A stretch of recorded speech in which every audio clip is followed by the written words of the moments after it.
Okay. Well, we'll start. We started it off in the middle, towards the end of it, but at least it's still in the YouTube stream now. Yeah.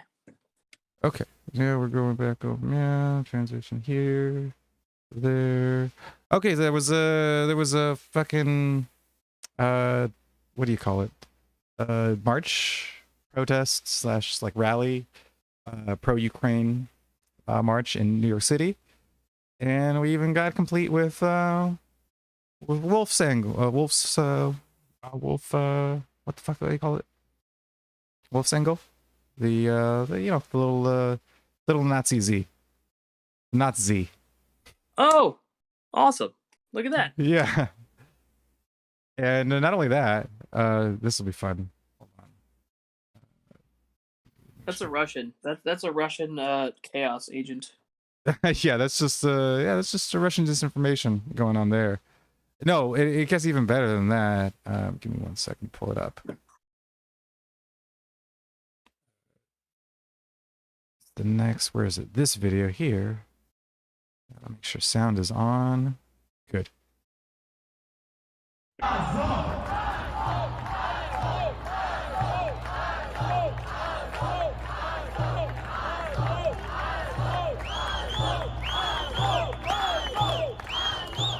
But not only Azov. National Guard, Національна гвардія України також, поліція, батальйони морської піхоти. Люди, взагалі люди у Маріуполі. Yeah. So that's in the middle of New York, in Lower Manhattan. Wow. Yes, I know. That's just so. Yep. It's just Is out it a there. bit? Is that a bit on the nose? Do you think? Oh, so, you know, but the thing is, you know, they're not supporting Nazis here. This guy is here to set the record straight about that. They're not supporting Nazis. Their armbands, as I understand, appropriate some Nazi imagery. Have you seen that? How did you respond to that? Not at all. No Nazi, nothing. They're nationalists, but they're not against any other thing. They are protecting Ukraine and Ukrainian culture. That's it. And the thing that they are Nazis, it's a part of Russian propaganda. In your estimation, are these guys patriots? Yeah, just simple as that. Of course, they are patriots. Look at Japan. They expelled Azov from the list of Nazi organizations. Yes. But I mean, the fact that it was ever on there to begin with should have been questionable. No, it was even on the American. Never. Never. Support Ukraine, spread the word, and stand with Ukraine. Thank you. I don't think they have anything to do with Nazi. I do not agree them being part of some ultra-right agenda, as Russia claims to be the case. They do use some Nazi imagery and symbolism. I've seen those pictures, but unfortunately I can't verify their validity because those pictures mostly have been distributed by Russian propaganda. Even I don't think it's only Russian sources that show that they still use. Seriously, like they just like fucking blurt that out like it's the magic fucking wand that like makes anything bad go away. Russian propaganda. You know, propaganda.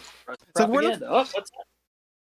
Like I don't even understand like where this is supposed to like come, like where this whole remember like at the beginning of Scott Horton's speech on the topic, right? Where it's like there is no like pro-Russian political faction in the U.S. You know, like the Russia does not have a support base here in the U.S. at all. Like the closest thing they have is fucking like commie apologists. Yeah, like the fucking tankies. Yeah, and that's like the smallest like minority of like left wingers, you know, like but they're acting like any fucking moderate anti-war voice is just guzzling down fucking Putin's cum or something, and Russian propaganda. And like so they can throw around, nah, it's Russian propaganda, like for anything. It's like people in your goddamn rally were having fucking Nazi symbols. Like, are you fucking kidding me? That Nazi imagery, and to our far right people, is there any conflict there still supporting this group with some of their ideology? I wouldn't say so. Any claims calling them Nazis is, Any. I mean, honestly, it serves well the propaganda. I get it. However, I don't find them to be realistic. Look, I would say that all countries that allow freedom of expression have objectionable political movements, including the United States. You know, we had rallies in Virginia and other places. Nazi patches, though, is right. Nazi patches on their military uniforms, though, I feel like it's different than, you know, we don't have that in our military here in America, with Nazi patches on our. We don't have that in our military, but I think that to the extent the Russian government and the Putin regime is trying to use particular symbols or, you know, even genuinely objectionable things that might be on in Ukraine as a excuse for invasion, I think it really is a pretext, and it's not right. Yeah, so it's just a pretext. Yeah, Holy remember all those fucking like torture, images that we had to go through last week? Like that shit's just it's just Russian propaganda, not real. It's not real. They're nationalists, but they're not Nazis, which is funny because they at least that's the closest I've seen anyone to even admitting that they are at least nationalists, and or that they even fucking exist. But now, it's, well, yeah, okay, so they're ultra nationalists, but they're just they're just some guys. They're not actually Nazis or anything. That's all Russian propaganda. Again, it's like that's the only response you ever fucking hear from these people. Yeah, They like never at really least like explain, this guy points out okay, down so below.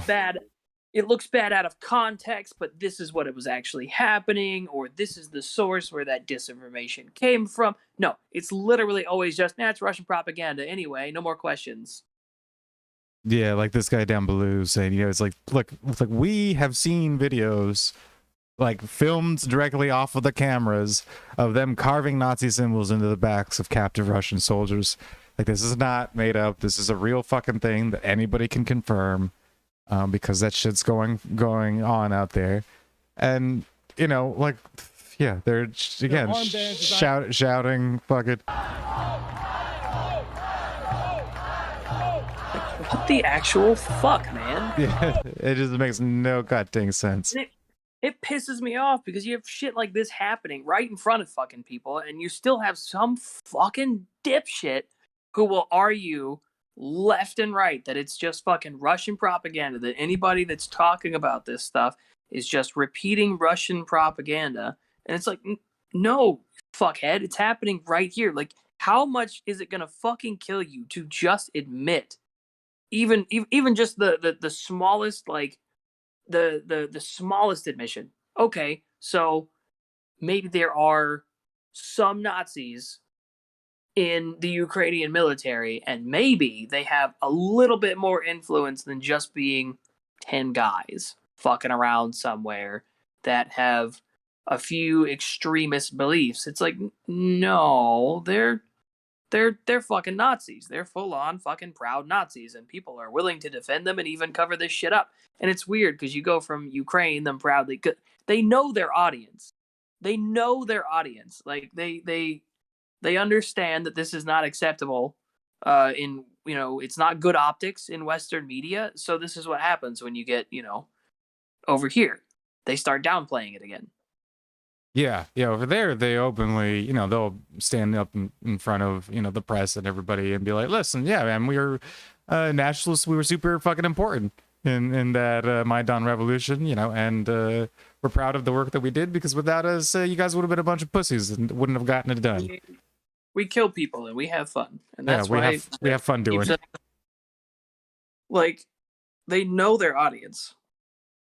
Yeah, and so it's transparently obvious that like the U.S. has a history of supporting like horrible fucking people when it's politically convenient for their interests in the region, and that's my segue to go to fucking Scott Horton's channel and talk about his Enough Already videos, which, we watched a good deal already of. And yeah, hi Jedi and Jenny as well. Welcome to you guys. I see you guys watching. And yeah, we were on Twitch for like an hour. And then I brought us over to YouTube because you can't say as much on Twitch as you can here on YouTube. And actually, I was surprised that yeah, we were saying like Nazi a bunch over there, and yeah, so I don't know what the fuck is up with Twitch, man. They really like cracking down on like the weirdest shit. I forgot what Destiny got banned for a couple weeks ago, but it was, I think it might have been because of his whole Rittenhouse defense and shit, or it could have been for some other shit. But what OneDrive? What do you want? Shut up! I don't use you. Oh yeah, enough already videos. And we watched the last one that we had watched, I think it was like a month ago, but it was on the Iraq War in 2002. And then the next one on the list was the Afghani-Pakistani War. And then Somalia, Libya, Syria, all the little ones that Obama worked on. All the little wars. Yeah, you know, that's the funny thing about Obama's, right? He started it off with broken out the hot tub. Yeah, we could have, you know, done some hot tub streaming on Twitch. ETM says if we wanted to stay there, and then we could have just, you know, done some hot tub streaming. But yeah, no, Obama. Anyway, Obama brought us from fucking, yeah, 2 wars to 7. And so these are all those little ones that he helped bring about.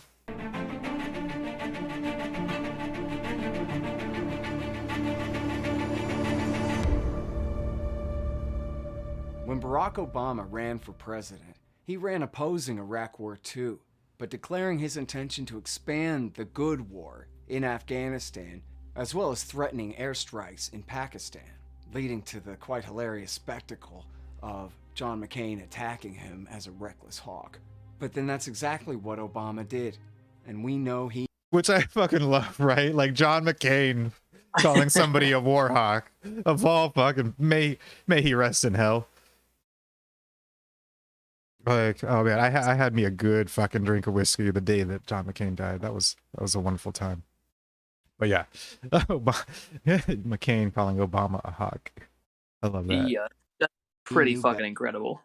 Better, and most of this story is told in my book, Fool's Errand, Time to End the War in Afghanistan, that for essentially the entire year of 2009, his first year in office, the Republicans and the Pentagon ran a full-court public relations campaign to force Barack Obama into escalating that war, not by a couple of divisions, but by up to 70,000 troops, so that along with NATO, by the beginning of 2010, there were as many as 140,000 combat forces deployed in Afghanistan.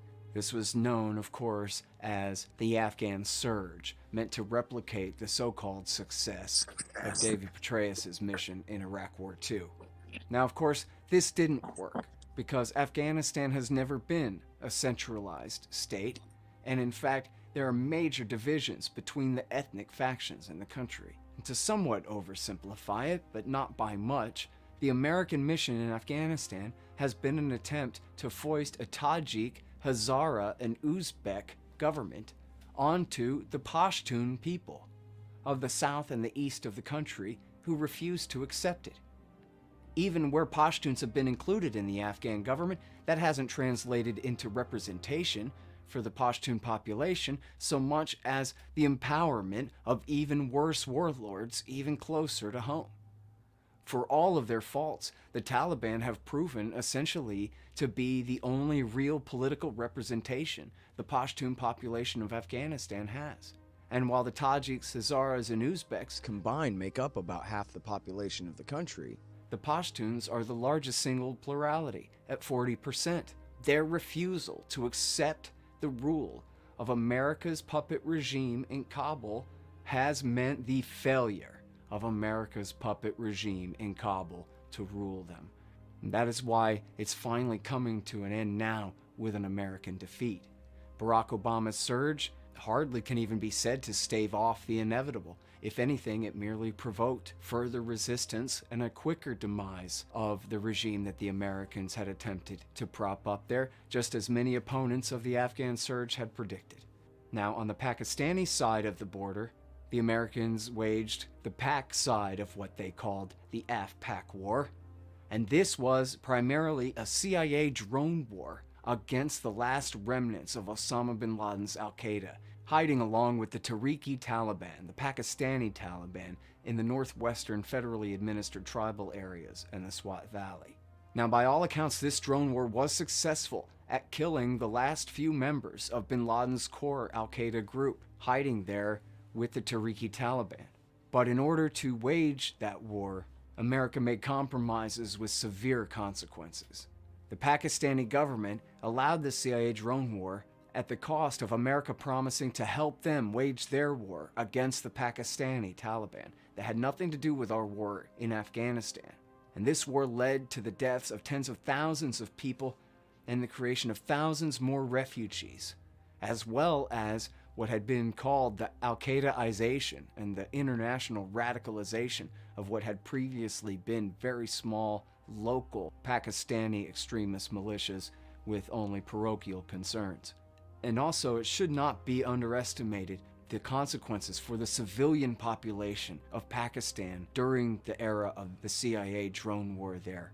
There was a study done called Living Under Drones about the children, the women, the elderly, the civilian population of these areas of Pakistan being absolutely terrorized out of their minds by America's robot warfare. The Americans don't even have the courage to sit in the cockpits of their own planes as they're bombing defenseless grandmothers in their gardens down below, where the children are afraid of the sunshine because when there's no clouds and the sky is blue is when the drones come out to kill them seemingly at random year after year. One of the major consequences at the height of this drone war was the attempted Times Square attack by Faisal Shahzad in the spring of 2010. He was a Pakistani American, naturalized citizen, had an advanced degree and a big house and a professional job and a family, and was living the American dream. And then he went home to Pakistan and saw firsthand the results of an American drone strike against a family there, and volunteered his services to the Pakistani Taliban, the Tariqi Taliban, who had never attacked us before and had not been our enemies. And luckily, his attack failed, but it could have succeeded in killing many civilians in Times Square, and that was as a direct result of the drone war in Pakistan. They say that we're fighting them over there so we don't have to fight them over here, but fighting them over there is what provokes them to fight over here. Same now as it always has been. Another consequence of the drone war in Pakistan is that some Tariqi Taliban members had fled to the Afghan side of the border for safe haven there, just as the Afghan Taliban constantly seek safe haven on the Pakistani side of the border. And the Americans and the Afghan government, for a time, supported this group in tit-for-tat attacks against the government in Pakistan, as well as against the Afghan Taliban, then considered the primary enemy. But then this... I mean, just stop for a fucking second to consider this entire clusterfuck of a fucking situation. An absolute clusterfuck. And see, this is I think the what a lot of people don't like, especially about like the Obama years, about like, oh, how can you fucking hate Obama so much? Like, just besides all of this fucking rhetoric and like, oh, that's one thing that I didn't actually get a tab open for was his whole speech on like cracking down on disinformation that he did the other day. You remember that, right?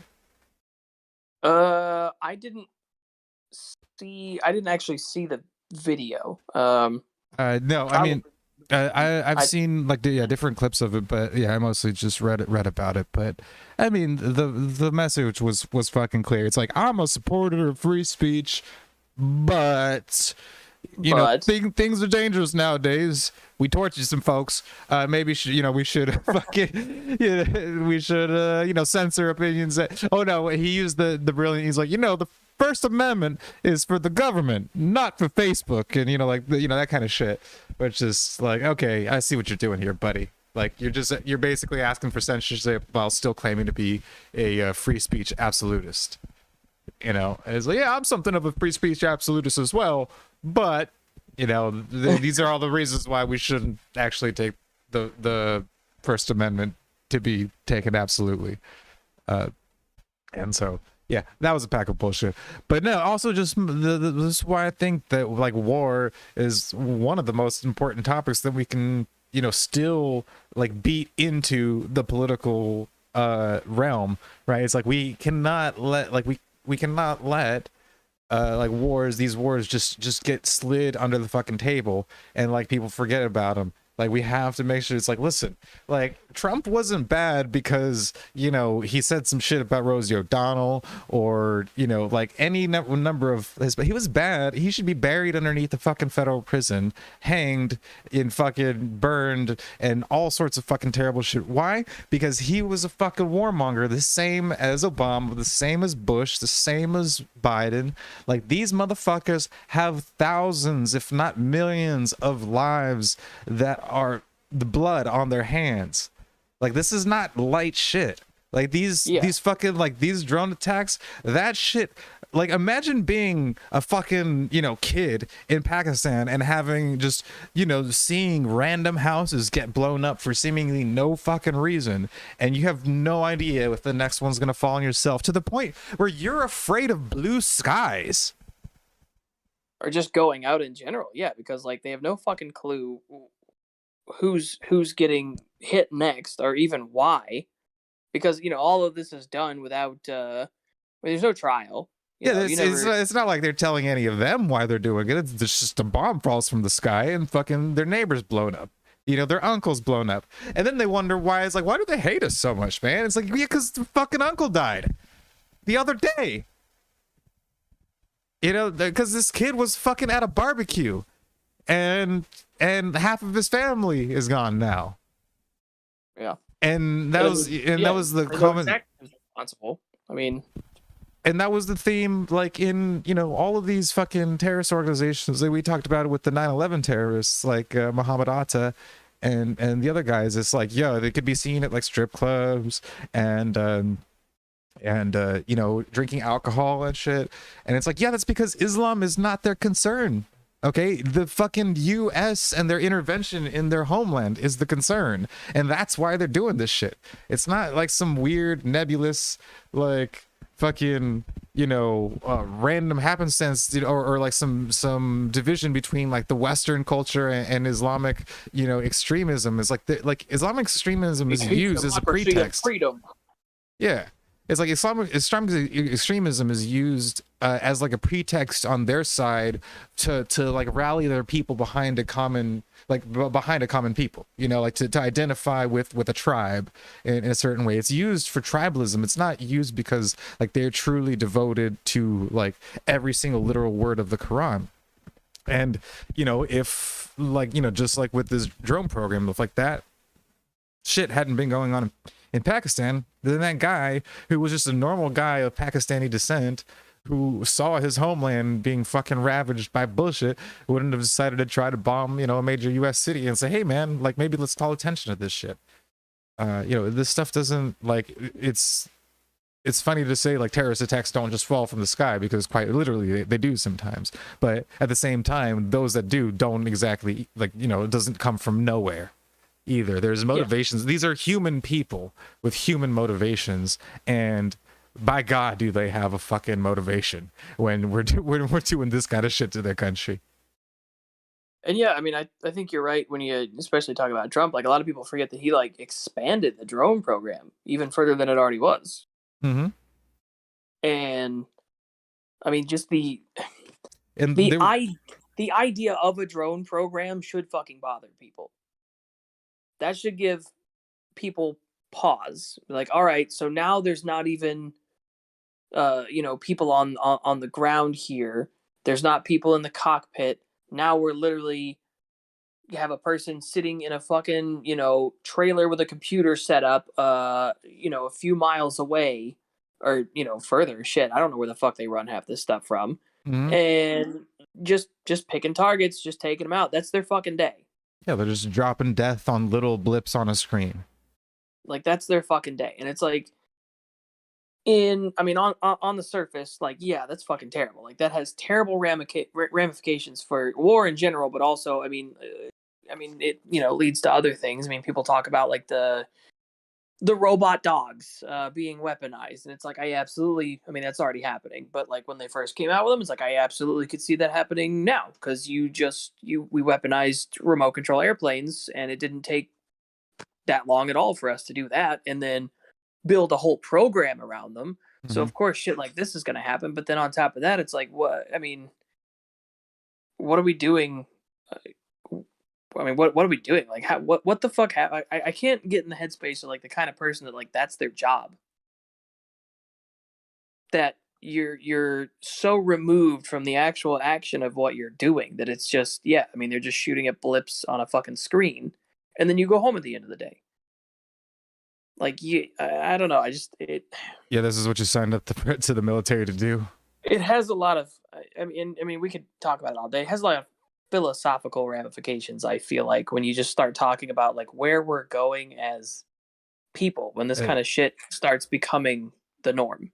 Yeah, it's like how war is becoming like deadlier and more removed from its consequences, and how you You're can. absolutely removed from the consequences, and it's insane because it's like, you know, we talk about necessary, people having to do violence in order to preserve their rights and stuff like that, but it's not something that you should want to do, and at no point do I believe that a person should be removed from the reality of having to do that violence. I think that's part of what. Well, the reality of the consequences of what's going on is actually one of the highest like deterrents of like it's one of the reasons why we think markets will be successful is because peace is so much more of a profitable answer than violence in when the consequences are actually are not removed from any of their sources, right? Where And we it's don't like just automatically jump to that as the answer for everything yeah. because there's not just consequences for the person that's being done to, but the person that's doing it is being. I mean, it changes you. It should Mhm. change you. Oh yeah, because that's to commit violence on another person. It's not a light thing, right? It's another Even to and save it's, yourself, yeah. like even to save yourself, I feel like there's still a kind of, I don't know. Personally, somebody broke into my house. Yeah, in the moment, I would absolutely shoot that person.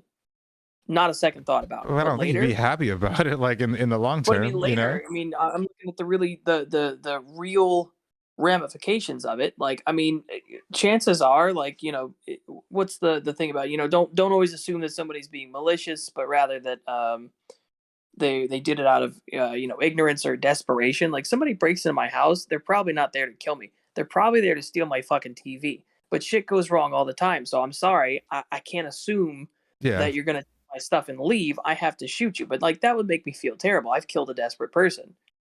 Mm-hmm. Yeah, That's what it really absolutely. works out to. So I mean, I feel like you've got this complete removal. I mean, and yeah, and again, like I said, we could talk about this shit all day because philosophically, it's just insane. But like, it's so removed from the actual act itself, and it's like this is. I mean, they expanded this program. They made it bigger because Yeah, they could. It worked. I they mean, it said this worked. is the direction that we want to take warfare into, you know. It was successful. This is exactly the direction they want to take it, and now they're deploying goddamn robot dogs with rifles like attached to them. Yeah. It, It's almost fucking comical, like you would expect that. that's insane. It's just who in the fuck just does not see the red flag. Well, it's because they want to put up those red flags because it means more control for them, and so they don't care about those sorts of consequences. But yeah, let's see what the rest of what's going on in Pakistan.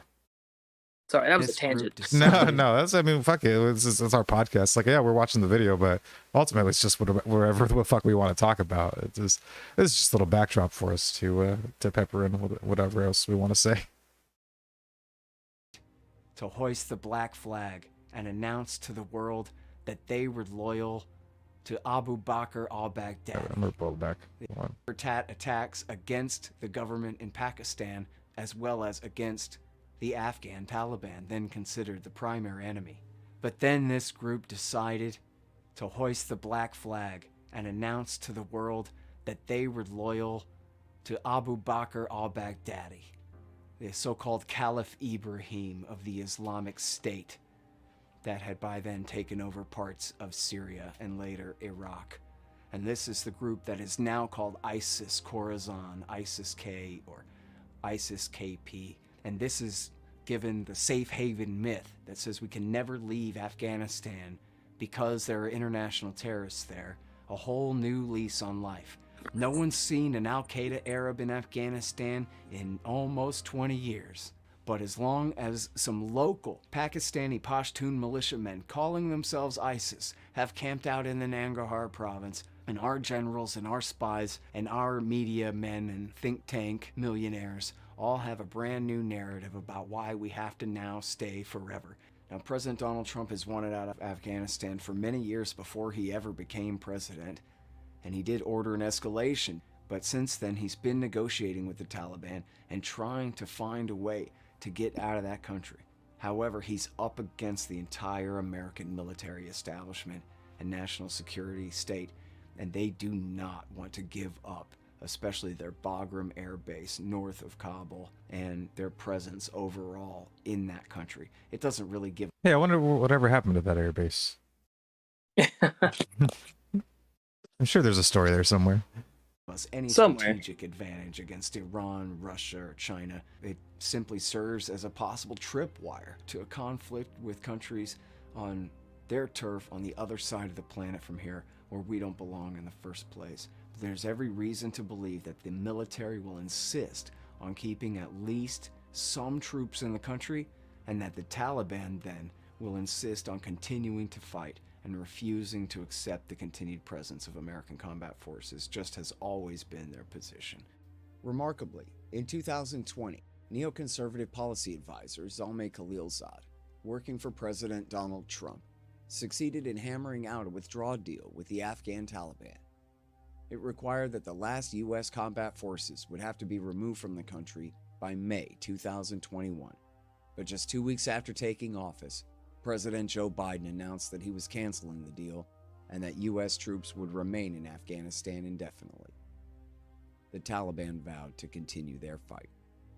One more consequence of the Obama-era CIA drone war in Pakistan is that some of the Al-Qaeda guys hiding there got wise and fled home to places like Yemen and Somalia and Libya to help cause further trouble there. Check out my writings at antiwar.com, my show at scotthorton.org, the Libertarian Institute at libertarianinstitute.org, and my books, Fool's Errand, Time to End the War in Afghanistan, and Enough Already, Time to End the War on Terrorism, at enoughabreadybook.net. And speaking of Somalia, Libya, and Syria, well, those are the next videos.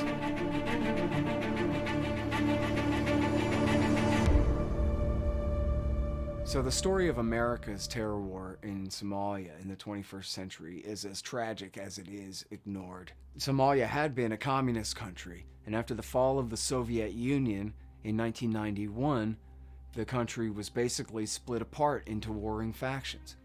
But there was actually good news. Essentially, the warlords had all exhausted themselves, and none really had the power to rule the country. You might be familiar with liberals supposedly mocking and making fun of libertarians and saying, oh yeah, freedom works so well. If you think so, you should just go and move to Somalia. But in fact, freedom really was working out. With no state, the port of Mogadishu is bustling as never before.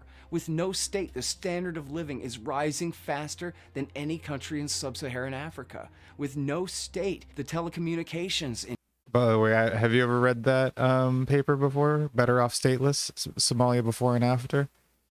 I have not. That's interesting. That though. was way back in the day. That was so yeah, it's from 2006. And so yeah, I remember I don't remember the first time I saw it. I think it was probably like 2010, 2011 or so. But yeah, this has been a long time like libertarian I guess talking point you could say that there was an actual like economic comparison of like the trajectory of like certain economic markers, 18 key indicators that were measured and followed pre and post stateless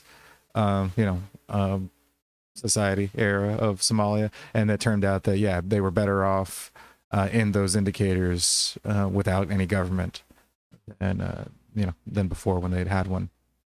Imagine that. So yeah, it was, exactly. So the whole like move to Somalia thing was like, okay, listen, like they started from fucking low end, but they for how, because I mean, okay, for one, we have to point out that like there are plenty of horrible places with states everywhere, and so theirs was a particularly bad one starting off with, and so from their starting point, how they're doing now is actually relatively good, and so for the people of that region, it's like anarchy was a good change. But yeah, he's probably going to talk more about it too.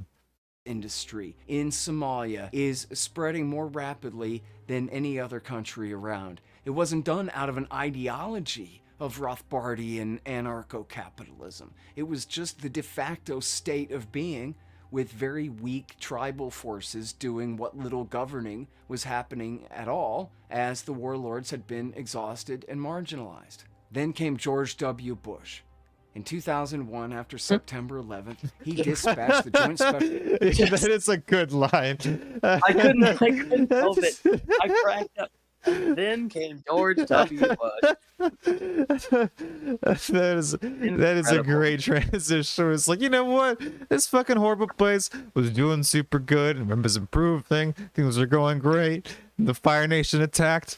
Fucking. And then came George W. Bush. And the way as Scott Horton's like inflection is just fucking, chef's kiss. It's just his like fucking surfer punk rock like slacker who just has this absolutely encyclopedic like fucking, what is it, like foreign policy history like database, just like at the snap of a fucking finger. It's amazing. He's really on the ball with like putting this stuff together and just drawing. And like he can do this shit live too, which is crazy. Is like when he's just like in like a moment, like wow, we should check out actually sometime his debate with Bill Kristol, the fucking hawk, and yeah, just how he can like on a dime like switch over. It's like, oh, we're talking about this topic. Well, let me tell you what happened in those countries for between these years and those years. And yeah, you can just do this like fucking live, like at the drop of a hat, which is actually kind of impressive too. But yeah, no, and overall, like when he wants to present something like and present like a comprehensive breakdown of like a history of a place or like the particular like motivators or players, like what is it, like factions and like influences in a particular like event or ongoing conflict, he can really put it together well and kind of explain it in a way that like not only like makes sense, but it's just super clear and informative. Capitalism. It was just the de facto state of being, with very weak tribal forces doing what little governing was happening at all, as the warlords had been exhausted and marginalized. Then came George W. Bush. In 2001, after September 11th, he dispatched the Joint Special Operations Command and the CIA to Somalia to begin supporting warlords to hunt down and kill Islamists. These included the son of the bad guy, Adid, from Black Hawk Down. As long as these warlords were promising to hunt down and kill Islamists, they would get money and support and weapons from the CIA. And of course, the more money and weapons the CIA gave them, the worse of tyrants they became, lording it over their enemies, Islamist and otherwise, and building up their own power and influence. And of course, since they were warlords, the more that they did this, the more reaction and opposition they provoked. And the more opposition they provoked, the more they came to the CIA for guns and money to help to fight this growing Islamist insurgency against them, they claimed. This culminated in 2005, with 13 disparate groups finally joining together to create essentially a rudimentary government they called the Islamic Courts Union, quite literally a union of 13 groups. As Randolph Bourne said, war is the health of the state. And this somewhat free society recovering in a prosperous anarchy from communist dictatorship and poverty and misrule, now had all of that taken away and was forced to create a new state in order to throw those warlords out of the country, defeat them, and drive them out. They did into Ethiopia. This drove the Bush administration mad. And in Christmas 2006, they supported the Ethiopian invasion of Somalia. Special Operations Forces participated in their C-130 gunships. CIA officers were on the ground participating in the rendition for torture of numerous Somalis, including at least one American citizen who was caught up in it. And the Ethiopians, who are a Christian country and historical adversaries of the Somalis next door, came in and committed massive war crimes, rapes and murders and atrocities against the civilian population of Somalia, with full American support the whole time. Now, according to the Washington Post, at the time, there were 3 suspects wanted for questioning by the FBI for their alleged roles in the Africa Embassy attacks and the attack on the USS Cole. These were attacks from before the September 11th era, when the Justice Department and the FBI were still investigating and treating these terrorist attacks as crimes. And so 3 men wanted for questioning became the pretext for a war, for America to support this Ethiopian invasion, which turned the country upside down and reversed all the gains in the standard of living that had been made in their short era of liberty and prosperity. The consequences of this for the people of Somalia have been absolutely devastating. One terrible part of the war in Somalia was the famine that hit the country in the spring of 2013. FuseNet, the Famine Early Warning System, a group supported by the United States and the United Kingdom, reported that 250,000 Somalis had starved and died in the famine of 2010 through 12. Now, the drought had hit all of the Horn of Africa. Somalia, Eritrea, Ethiopia, and Kenya were all hit. But it was the Somalis who starved to death, and that was because of America's war. It was the chaos of the war that had completely disrupted the economy in the country and all of the food distribution systems. Farmers had been unable to... Yeah, just what we were talking about how, the food aid disrupts the local farming and like food distribution systems, and makes everybody worse off. Yeah.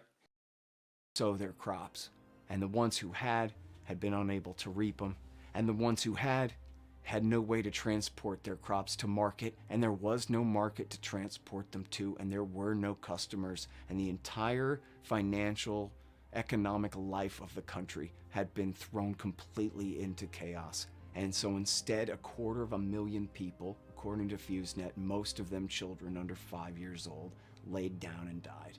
The most powerful nation in the history of the world, picking on the most helpless and weakest people who are absolutely unable to defend themselves in any way, and who had never done anything whatsoever to the United States to provoke this.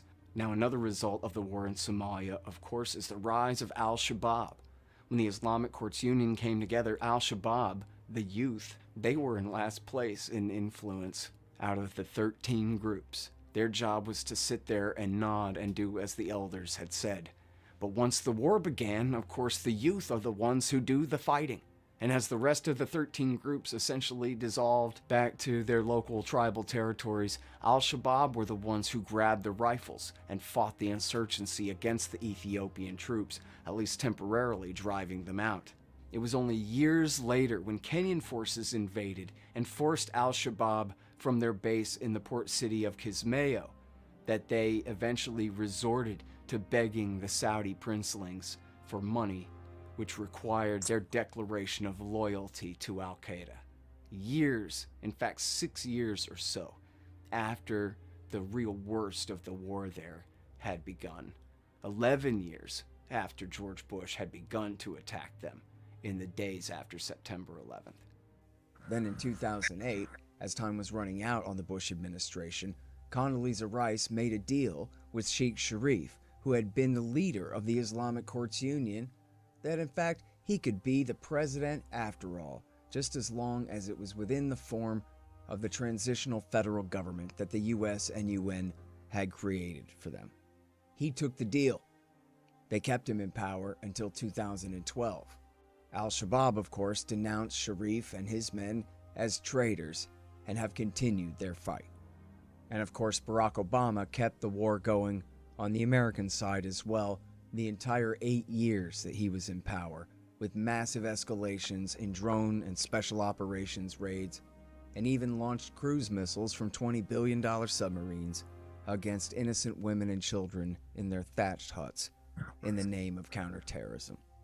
Now to this day, America has special operations forces, has CIA drone wars, and President Donald Trump has even escalated and sent in regular army infantry to fight the war against Al-Shabaab in Somalia. According to the Washington Post, when Donald Trump complained to his former Secretary of Defense, James Mattis, "Why are we in Somalia? Why do we care who wins in Somalia?" James Mattis told him, "We're trying to prevent another Times Square attack," as though that was the result of action by Somalis, and that America's continued fighting in Somalia should just somehow be assumed to be preventing attacks like that from taking place in this country. Donald Trump didn't seem to buy it and continued to object. But according to the Washington Post, James Mattis told him, "You have no choice." Check out my writings at antiwar.com, my show at scotthorton.org, the Libertarian. Yeah, man, I just love like fucking James Mattis. This is why I like all these people. Like they're just, it's just the cream of the fucking scum crop. You know, like they're just the greatest that you like in scummy motherfuckers that you could possibly fucking like grow in a goddamn lab. Yeah, it's like they're grown in a fucking lab. Like we're gonna create some of the worst people to ever live on the face of the earth, and yeah, like it's fucking out. It's unreal. All right, one more of these for today. All right.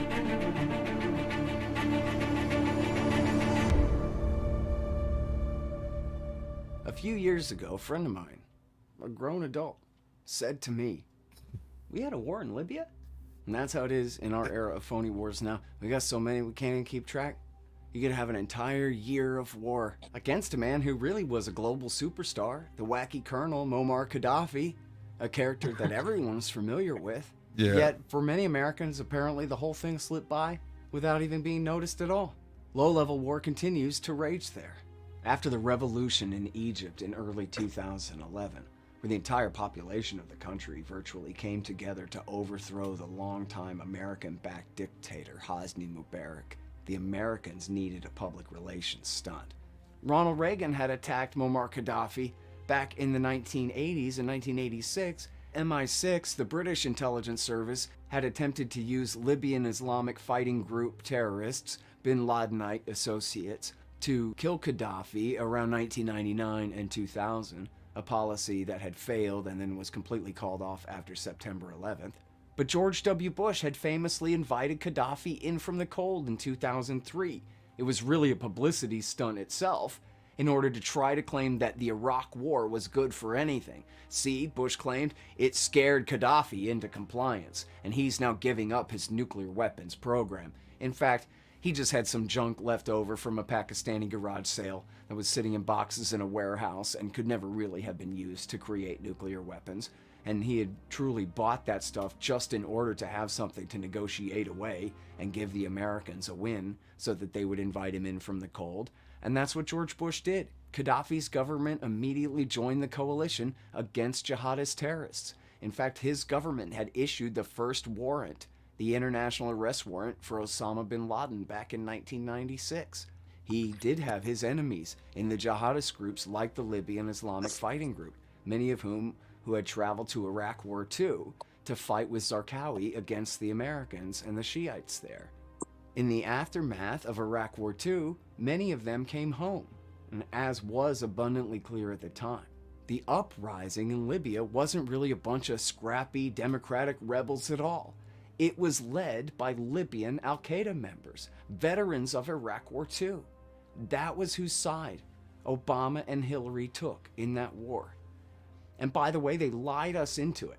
Just as Bill Clinton had claimed that 100,000 people had been killed in Kosovo in 1999, and George Bush had claimed that there were warehouses full of sarin and VX and all kinds of poisons and nerve gases and a nuclear program in Iraq.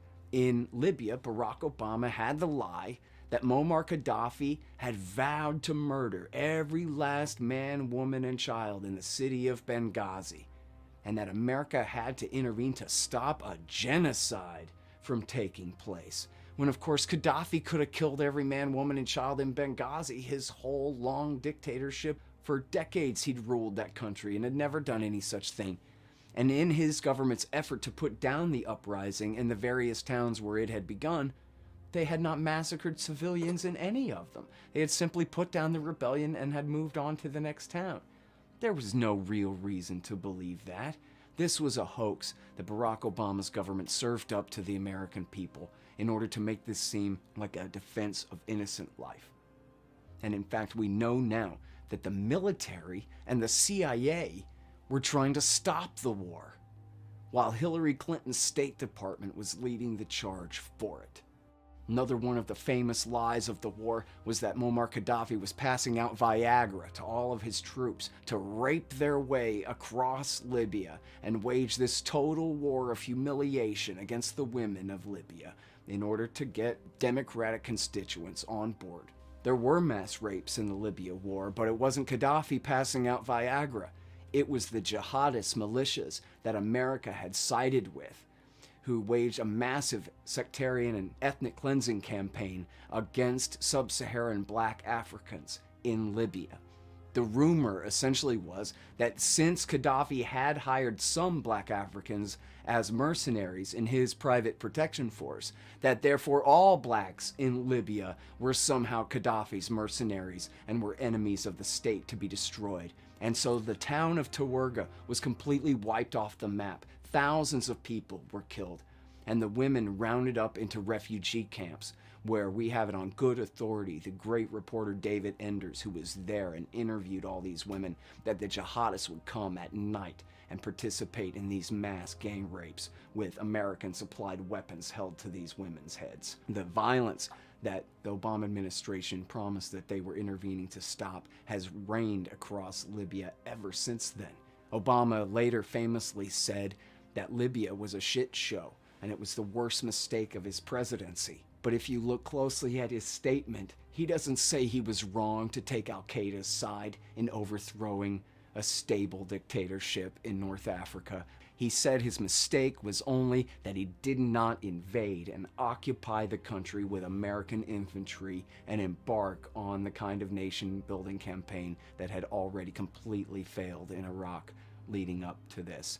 The destabilization of Libya by Obama's war in 2011 has led to the rise of literal chattel slave markets being opened there, and of course has played a major role in the refugee crisis in Europe, opening up an ungoverned space for sub-Saharan Africans to attempt to cross the Mediterranean Sea and make it to Italy by the tens of thousands, and thousands of whom have died in the attempt, a crisis which continues to this day. And of course, this was a huge part of the war that then spread into the country of Mali in the Western Sahara, where the Tuaregs rebellion was quickly superseded and taken over by Libyan jihadists.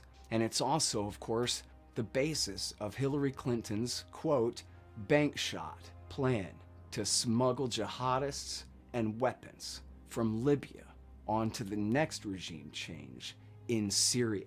The worst scandal to come out of the Libyan war, the killing of Ambassador Stevens and some CIA officers on September 11th, 2012, is actually a limited hangout.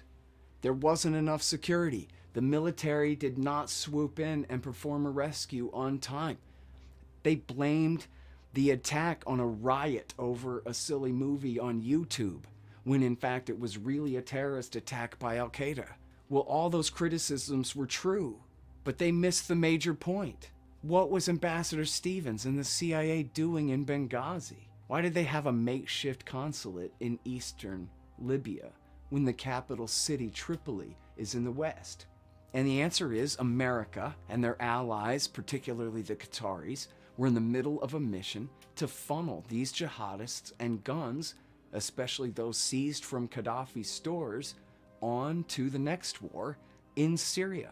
They claim that these guys were monitoring the transfer of weapons. Yeah, they were participating in it. And so all of that outrage about the Benghazi attack, which then the liberals dismissed and the Democrats dismissed as just this Republican obsession that went nowhere, actually could have gone somewhere very important. Except, of course, this policy of supporting the jihadists now. The veterans of Zarqawi's fight in Iraq War II included the leadership of the Republican Party in the United States, and most especially Senator John McCain. Yep. Check out my writings at antiwar.com. Yeah, just like the Democrats didn't criticize Trump about Yemen, because obviously then that would indict Obama's start of the support for the Saudi. Yeah, they're all fucking involved, so of course they wouldn't. Yeah, and so yeah, all right. But yeah, I'm gonna wrap it up here. Listen, my fucking arms are absolutely killing me right now because yeah, Rock climbing will get you, man. yeah, rock climbing is kicking my fucking ass, man. It's And, good though. That's how you know it's working, you know? Yeah, and they got a full gym there too. So I was also just doing like barbell workouts. They have one of those like weighted sleds that like you can like pull basically. Oh, And okay, yeah. and so yeah, like I had one of those, which is good because like I have a like a knee injury on my right knee, and like that's a workout that I've seen that actually helps rehab it, is like if you're like do like walking backwards but like weighted, and so yeah, you having like a weighted sled to like strap on onto my back, and I basically like walk backwards with it, and Nice. and yeah, it helps rehab my knee along with other workouts as well. But yeah, it was a fun day, and I'm trying to do it more than once a week. I'm trying to do like 2 or 3 times a week at least. Yeah, but don't go crazy, because you do need time in between to like recover. Yeah, no, for sure. But yeah, it was a rough day today, and yeah, there was like I said, some interesting shit. The first half of it, if you didn't see it, if you're in YouTube right now, is on Twitch apparently, on my channel there. But yeah, I think I'm gonna try to download that and upload it to the YouTube channel. That way, it's like all in one spot. Yeah, you could just do a part 1, part 2. Exactly. But all right, man. Well, yeah, you have a good one. Have a good one, all the peoples in the chat, Jenny and Jedi and DTM who come by all the time. Thanks again for stopping by today, and yeah, we'll see you guys next time.